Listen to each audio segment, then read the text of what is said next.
Hello guys, അപ്പോൾ നമ്മുടെ പുതിയ വ്ളോഗിലേക്ക് എല്ലാവർക്കും സ്വാഗതം. ഈ വട്ടം നമ്മൾ വളരെ ഡിഫറെൻ്റ് ആയിട്ടുള്ള ഒരു ഐറ്റാണ് പിടിച്ചിരിക്കുന്നത്. കുസാറ്റിൽ പഠിക്കുമ്പോൾ തൊട്ടിട്ടുള്ള എൻ്റെ ഒരു ആഗ്രഹം നിറവേറ്റാൻ വേണ്ടിയിട്ടാണ് നമ്മൾ ഈ പോകുന്നത് കേട്ടോ. അവിടെ വെച്ചിട്ടാണ് ഞാൻ ഈ ഫ്രഷ് മീനിൻ്റെ ടേസ്റ്റ് എന്താണെന്ന് മനസ്സിലാക്കുന്നത്. നമ്മുടെ ഇപ്പം പഠിച്ചിട്ടുണ്ടായിരുന്ന ദിവ്യയുടെ അച്ഛൻ ഒരു ഫിഷർമാനാണ്. സോ അവൾക്ക് മാത്രമാണ് ഈ ഐസ് ഇടാത്ത മീൻ കിട്ടുള്ളൂ. അപ്പോൾ അവൾ വീട്ടിൽ നിന്ന് ഹോസ്റ്റലിലേക്ക് എത്തി എന്ന് പറഞ്ഞിട്ടുണ്ടെങ്കിൽ അവളുടെ റൂമിൽ ഒരു ജനപ്രവാഹമായിരിക്കും ഉണ്ടായിരിക്കുക. കാരണം ഈ ഐസ് ഇടാത്ത മീൻ കൊണ്ടുണ്ടാക്കിയ അച്ചാറ് അതേപോലെ കറികൾ ഒക്കെ ആയിട്ടാണ് ആള് വരിക. അപ്പോൾ മുന്നേ കൂട്ടി ബുക്ക് ചെയ്യണം നമുക്കത് കിട്ടണമെന്നുണ്ടെങ്കിൽ കേട്ടോ. കാരണം അത്രമാത്രം ആൾക്കാർ ആ ഒരു മീനിന് വേണ്ടിയിട്ട് അവിടെ തല്ലുണ്ടാക്കാനായിട്ട് നിൽക്കുന്നുണ്ടായിരിക്കും. അപ്പോൾ തൊട്ട് ഞാൻ ഇവളോട് പറയുന്നതാണ്, എനിക്കിതൊന്ന് കാണണം, എന്താണ് ഈ ഫ്രഷ് മീൻ, അതിൻ്റെ ടേസ്റ്റ് എനിക്ക് അറിയണം, അവിടെ പോയി കഴിക്കണം എന്നുള്ളതൊക്കെ ഞാൻ അപ്പം തൊട്ടേ പറയും.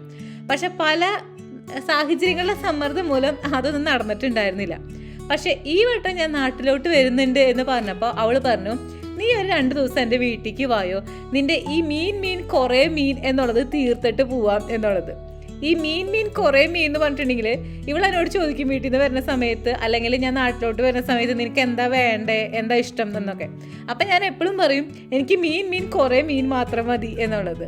അപ്പോൾ ഈ വട്ടം എന്തായാലും ടിക്കറ്റ് ബുക്ക് ചെയ്തപ്പോൾ തന്നെ 2 ദിവസം ഞാൻ ഇവൾക്ക് വേണ്ടി മാറ്റി വെച്ചു കേട്ടോ. അങ്ങനെ ഇപ്പം നമ്മൾ നിൽക്കുന്നത് മൂനമ്പം ഹാർബറിലാണ്.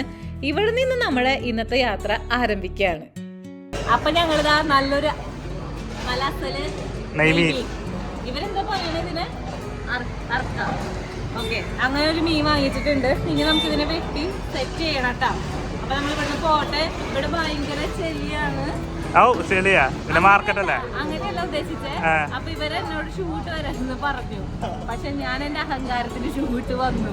ഇപ്പൊ നോക്കി എന്റെ ലേസ് ഒക്കെ കണ്ടോ, നല്ല രസമായിട്ടുണ്ട് കാണാനായിട്ട്. പക്ഷെ കുഴപ്പമില്ല, നമുക്ക് മീൻ കിട്ടിയിട്ടുണ്ട്. ഞാൻ അതിന്റെ സന്തോഷത്തിലാണ് ഗൈസ്. ഞാൻ ഈ ഒരു വാട്ടർ മിഷന്റെ റീൽസ് ഞാൻ കണ്ടിട്ടുണ്ടായിരുന്നു, പക്ഷെ ആദ്യമായിട്ടാണ് നേരിട്ട് കാണുന്നത് കേട്ടോ. സംഭവം എന്തായാലും കൊള്ളാം. നമുക്ക് 1 രൂപ കൊടുത്തിട്ടായാലും നല്ല ശുദ്ധമായ വെള്ളം കുടിക്കാമല്ലോ. അത് നല്ലൊരു കാര്യമാണ്, നല്ലൊരു ഇന്നോവേറ്റീവ് ആയിട്ടുള്ള ഒരു ഐഡിയ ആയിട്ട് എനിക്ക് തോന്നി. അങ്ങനെ നമ്മൾ വാങ്ങിച്ച മീനും കൊണ്ട് നമ്മൾ മുൻപം ഹാർബറിന്റെ ഫ്രണ്ടിലോട്ട് വരുമ്പോൾ ഇവിടെ കുറച്ച് ക്ലീൻ ചെയ്യാനായിട്ടുള്ള ഷോപ്പുകളുണ്ട്. അപ്പോൾ ഈ ഒരു ചേട്ടൻ്റെ കട നമ്മുടെ ജോബിക്കും ദിവ്യയ്ക്കും അറിയുന്ന കാരണം കൊണ്ട് നമ്മൾ ഇവരുടെ കയ്യിലാണ് കൊടുത്തത് കേട്ടോ. ഇവർ മീൻ ക്ലീൻ ചെയ്യണ ആ ഒരു സ്പീഡ് കണ്ടിട്ട് ശരിക്കും ഞെട്ടിപ്പോയിട്ടോ. ഈ ക്ലീൻ ചെയ്ത് കൊണ്ടുപോകുന്ന മീനുകളൊക്കെ നമ്മൾ നമ്മുടെ വീട്ടിലോട്ട് കൊണ്ടുപോകാനായിട്ടുള്ളതാണ്. അതായത് എൻ്റെ അമ്മായിമ്മ, അതായത് ജോണിൻ്റെ അമ്മയ്ക്ക് ഭയങ്കര ഇഷ്ടമാണ് മീൻ. അപ്പം നമ്മൾ ഹാർബറിലേക്ക് വരുന്നുണ്ട് എന്ന് പറഞ്ഞപ്പോൾ തന്നെ മീൻ വാങ്ങിച്ചു എന്തായാലും വന്നാൽ മതി എന്ന് പറഞ്ഞിട്ടുണ്ടായിരുന്നു. സോ നമ്മൾ കുറച്ച് നെയ്മീനും അതേപോലെ ചെമ്മീനൊക്കെ വാങ്ങിച്ചിട്ട് ക്ലീൻ ചെയ്തിട്ട് തിരിച്ചു പോകുമ്പോൾ അവർക്ക് കൊടുക്കാൻ വേണ്ടിയിട്ട് നമ്മൾ അതും സെറ്റാക്കി കേട്ടോ. ദിവ്യ പറഞ്ഞു, നീ എൻ്റെ വീട്ടിലേക്ക് മീൻ വാങ്ങണ്ട, കാരണം അവിടെ ഓൾറെഡി കുറേ അധികം മീനുണ്ട്, നീ പറയുന്ന മീൻ ഞാൻ നിനക്ക് ശരിയാക്കി തരാം എന്നുള്ളത്. അപ്പൊ നമ്മൾ ഇനി രാവിലത്തെ ബ്രേക്ക്ഫാസ്റ്റ് കഴിക്കാൻ വേണ്ടിയിട്ട് കൈലാസം ഹോട്ടലിലേക്കാണ് പോകുന്നത്.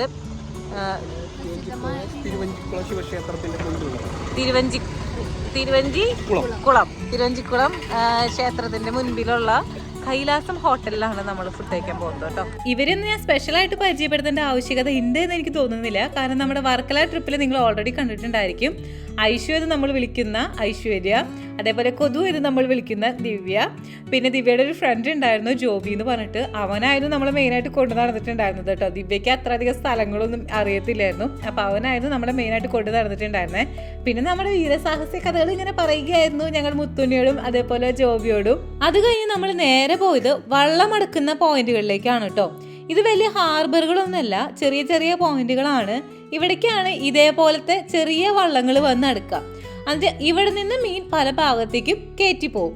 അങ്ങനെയാണ് ഉണ്ടാവാറ് കേട്ടോ. എൻ്റെ ജീവിതത്തിൽ ഞാൻ ആദ്യമായിട്ടാണ് ഇത്ര അധികം ഫ്രഷ് മീൻ ഇങ്ങനെ വള്ളത്തിൽ വരുന്നത് കാണുന്നത് കേട്ടോ. എനിക്കിത് കാണണം എന്ന് പറഞ്ഞിട്ട് അവൾ എന്നെ കൊണ്ടുപോയതാണ്. ഇവിടെ നിന്നാണ് ശരിക്കും പറഞ്ഞാൽ ഈ വരുന്ന മീനുകളിൽ ഐസ് ഇട്ട് കൊണ്ടുപോവുക. ഞാൻ ചെന്നപ്പോൾ അവിടെ ചാളച്ചാകരിയായിരുന്നു.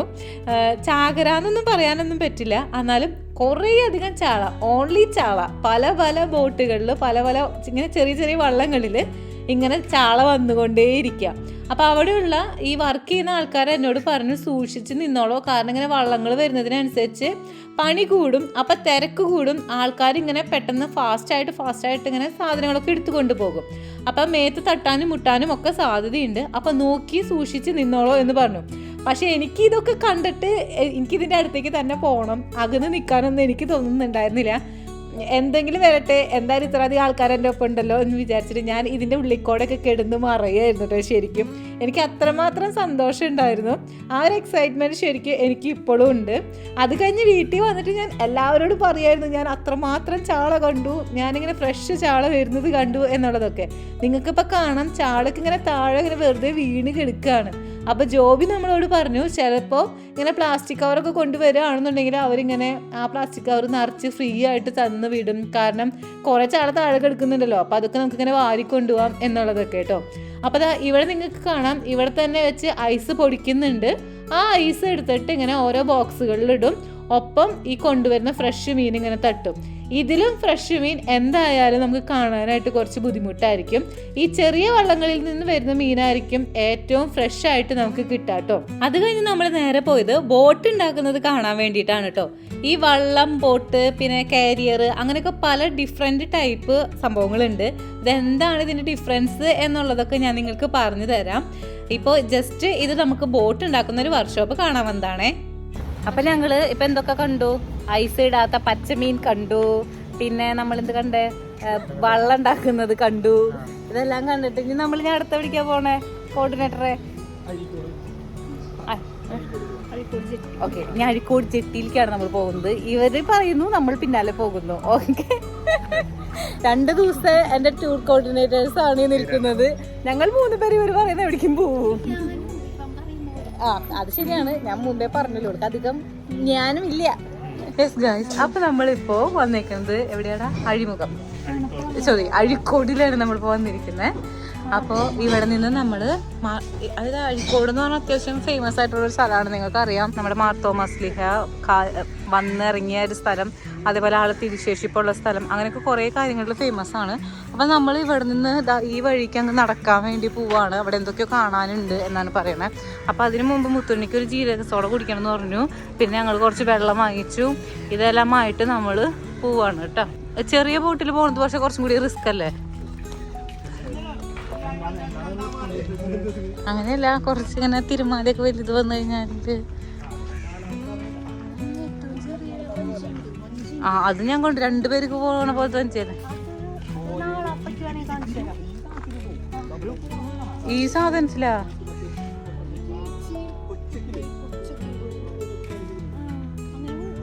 എന്റെ പൊന്നെ, ഇതിലൊക്കെ മീൻ പിടിക്കാൻ പോകുന്ന കടലേക്ക്. ഓ, നമുക്ക് ലൈഫ് ജാക്കറ്റ് സാധനങ്ങൾ ഇട്ടിട്ട് പോലും പോവാൻ വേണ്ടി പേടിയാണ്. അത് കഴിഞ്ഞ് നമ്മൾ നേരെ നടക്കുമ്പോഴാണ് വലപ്പണി നടക്കുന്നത് കണ്ടത് കേട്ടോ. ദിവ്യയുടെ പരിചയക്കാർ ഇവിടെയുള്ള കാരണം കൊണ്ട് തന്നെ അവൾക്ക് ചെറിയൊരു ചമ്മലുണ്ടായിരുന്നു ഞങ്ങളെയും കൊണ്ട് ഇങ്ങനെ വീഡിയോ ഒക്കെ എടുത്ത് നടക്കാൻ വേണ്ടിയിട്ട്. അപ്പോൾ ആൾ കുറച്ച് നീ നിന്നിട്ട് പറഞ്ഞു, നീ ഇതൊക്കെ ഷൂട്ട് ചെയ്തിട്ട് വായോ, എന്നിട്ട് എന്താണ് സംഭവം എന്നുള്ളതൊക്കെ ഞാൻ പറഞ്ഞു തരാം, പിന്നെ എന്നിട്ട് നീ അത് വോയിസ് ഓവർ ചെയ്താൽ മതി എന്നുള്ളത്. അങ്ങനെ ഞാൻ കുറച്ച് വിഷ്വൽസൊക്കെ എടുത്ത് അവളുടെ അടുത്തേക്ക് ചെന്നപ്പോൾ അവൾ പറഞ്ഞത്, ഇപ്പം നമ്മൾ ഓരോ വട്ടവും കടലിലിറങ്ങി തിരിച്ചു വരുമ്പോൾ ഈ വല എവിടെയെങ്കിലുമൊക്കെ കീറുകയോ മുറിയുകയോ എന്തെങ്കിലുമൊക്കെ ഉണ്ടായിരിക്കുമല്ലേ. അപ്പോൾ അതിനെ വീണ്ടും കോർത്ത് കൊണ്ടുവരണമല്ലോ. അപ്പോൾ അതിന് വേണ്ടിയിട്ട് ഇവർ വലപ്പണിക്ക് കയറ്റും. അപ്പോൾ കുറച്ച് ദിവസം ഈ വല ഇങ്ങനെ പണിയേണ്ടതൊക്കെ ആയിട്ട് വരും. അതിനുശേഷമാണ് ഇവർ വീണ്ടും കടലോട്ട് ഇറങ്ങുക. അപ്പോൾ ഓരോ ടീം ഇങ്ങനെ വലപ്പണിക്ക് കയറും. അതിലൊരു ടീമാണ് ഇപ്പോൾ ഈ വലപ്പണി ചെയ്തുകൊണ്ടിരിക്കുന്നത്. അപ്പം നമ്മുടെ ദിവ്യയുടെ അച്ഛൻ പോകുന്ന വണ്ടിയാണ് കേട്ടത്. പരിശ്രമം എന്ന് പറഞ്ഞിട്ടുള്ള വള്ളത്തിലാണ് പോകുന്നത്. ഈ ബോട്ടും വെള്ളമൊക്കെ തമ്മിൽ ഭയങ്കര ഡിഫറൻസ് ഉണ്ട് കേട്ടോ. അതെനിക്കിപ്പോൾ ഇവിടെ വന്ന് ഇവർ പറഞ്ഞു തന്നപ്പോഴാണ് മനസ്സിലാവുന്നത് ഗൈസ്. നമ്മളങ്ങനെ ഇവിടെ മുഴുവൻ മലവെള്ളമാണ്. ദിവ്യയുടെ വീട്ടിലെത്തി അവിടെ കുറച്ച് നേരം ചാച്ചു ഉറങ്ങി. അതിനുശേഷം നമ്മളിപ്പോൾ ഇവിടെ അടുത്ത് ഫുഡ് കിട്ടുന്ന നല്ല റെസ്റ്റോറൻറ്റ് ഉണ്ട് എന്നാണ് ഇവർ പറയുന്നത്. അപ്പോൾ നമ്മൾ അവിടേക്കാണ് കേട്ടോ ഇപ്പോൾ പോയിക്കൊണ്ടിരിക്കണത്. അധികം വലിയ റെസ്റ്റോറൻറ്റ് എന്നല്ല, ചെറുതാണ്, പക്ഷേ ഭയങ്കര ടേസ്റ്റാണ്. ഫ്രഷ് മീനായിരിക്കും. എക്കോണമി ആയിട്ട് നമുക്ക് കഴിച്ചിട്ട് വരാം എന്നാണൊക്കെ പറയണത്. സോ നമ്മൾ അങ്ങോട്ടേക്ക് പോവാണ്. ഉറക്കക്ഷീണം എല്ലാവരുടെ മുഖത്ത് നിങ്ങൾക്കിപ്പോൾ കാണാനായിട്ട് സാധിക്കും. പറഞ്ഞാൽ ഉറങ്ങി എഴുന്നേറ്റ് നേരെ പോവുകയാണ് നമ്മൾ കേട്ടോ. നമ്മളവിടെ എത്തിയപ്പോഴേക്കും ഏകദേശം 12:30 ആയിട്ടുണ്ടായിരുന്നു. അപ്പോഴേ അവരെന്നോട് പറഞ്ഞു 12 മണിക്കെങ്കിലും എത്തണം, ഫുഡ് കിട്ടണം എന്നുണ്ടെങ്കിൽ എന്നുള്ളത്. കറക്റ്റായിരുന്നു. നമ്മൾ ചെന്നപ്പോഴേക്കും ഏകദേശം ഒരുവിധം എല്ലാം കഴിഞ്ഞിട്ടുണ്ടായിരുന്നു കേട്ടോ. ഞാൻ മെയിൻലി ഞണ്ട് കഴിക്കണം എന്ന് വിചാരിച്ചിട്ടാണ് പോയിട്ടുണ്ടായിരുന്നത്. പക്ഷേ ഞണ്ടായിരുന്നു ഫസ്റ്റ് കഴിഞ്ഞിട്ടുണ്ടായിരുന്നത്. അപ്പോൾ അവിടെ ഉണ്ടായിരുന്ന ചേട്ടൻ പറഞ്ഞു ഒരു കാര്യം ചെയ്യാം, ഞണ്ട് ഉണ്ടാക്കിയ ആ പാത്രത്തിൽ ചോറിട്ടിട്ട് ഇങ്ങനെ ഇളക്കി തരാം എന്നുള്ളത്. അപ്പോൾ ആ ഒരു ടേസ്റ്റ് കിട്ടുമല്ലോ എന്ന് പറഞ്ഞു. അപ്പം ഞങ്ങൾ വിചാരിച്ചു എന്നാൽ അതെങ്കിലും ആവട്ടെ എന്ന് വിചാരിച്ചിട്ട് ഇതാ ഈ കാണുന്ന ചട്ടിയിൽ അവസാനം കുറച്ച് ചോറൊക്കെ ഇട്ട് നമ്മളങ്ങ് കഴിച്ചു കേട്ടോ. അപ്പോൾ നമ്മൾ ഫുഡൊക്കെ വന്നിട്ടില്ല. കക്ക വന്നിട്ടുണ്ട്, ചെമ്മീൻ വന്നിട്ടുണ്ട്. പിന്നെ ഞങ്ങൾക്ക് സ്പെഷ്യലായിട്ട് ചോറ് ഞണ്ടിലിട്ടിട്ട് ഇങ്ങനെ ചട്ടിയിലിട്ട് ഇങ്ങനെ കുഴച്ച് തന്നിട്ടുണ്ട്. അപ്പോൾ ഇതെല്ലാം കൂട്ടിയിട്ടുള്ളൊരു പിടിയാണ്.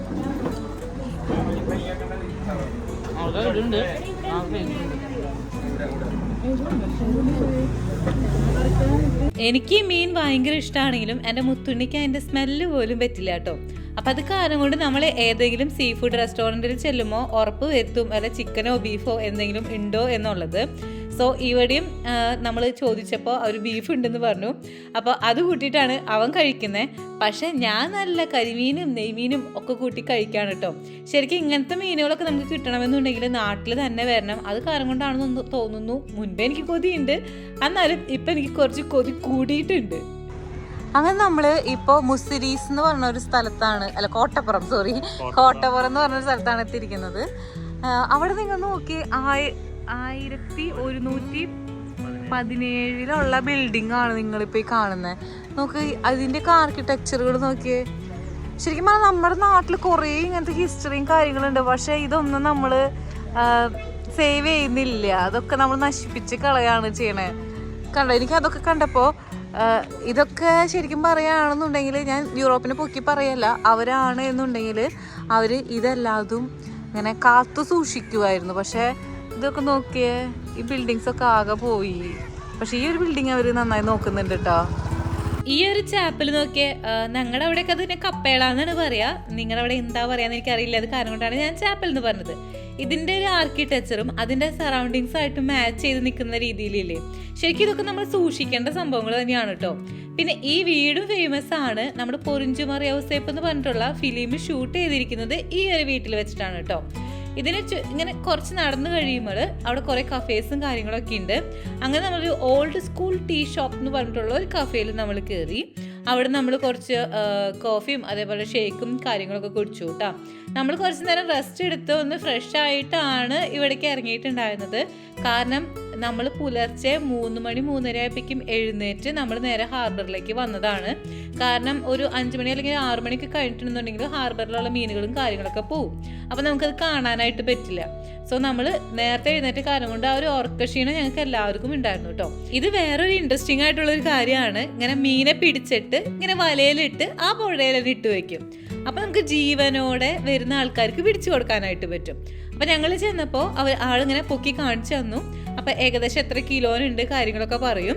അതിനനുസരിച്ച് നമുക്ക് വാങ്ങാം. അത് നല്ലൊരു കാര്യമാണല്ലോ. അത് കഴിഞ്ഞ് നമ്മൾ നേരെ പോയത് ഞണ്ടിനെ പിടിക്കാനും മീനെ പിടിക്കാൻ വേണ്ടിയിട്ടായിരുന്നു കേട്ടോ.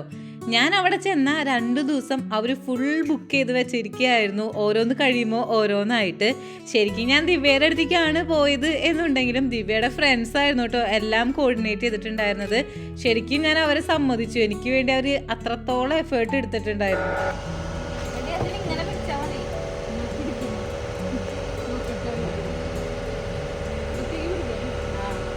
ഞാൻ മീൻ പിടിക്കാൻ പോവാണ്. ഒരെണ്ണത്തിന് ഞാൻ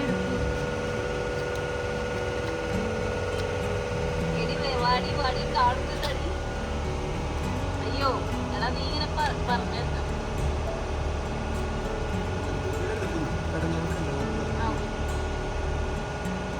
നോക്കട്ടെ, മുഖം നോക്കട്ടെ.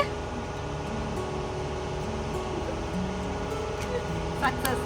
എന്റെ ജീവിതത്തിൽ ഇതുവരെ മീനിനെ പിടിച്ചിട്ടില്ല, ചൂണ്ടിട്ടിട്ടില്ല, ഒന്നും ചെയ്തിട്ടില്ല.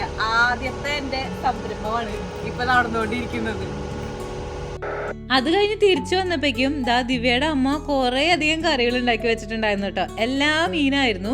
ദിവ്യ ഓൾറെഡി പറഞ്ഞിട്ടുണ്ടായിരുന്നു അമ്മയോട് വേറെ ബീഫോ ചിക്കനോ ഒന്നും വെക്കേണ്ട, അവൾക്ക് ആകെ ഫിഷ് മാത്രം മതി എന്നുള്ളത്.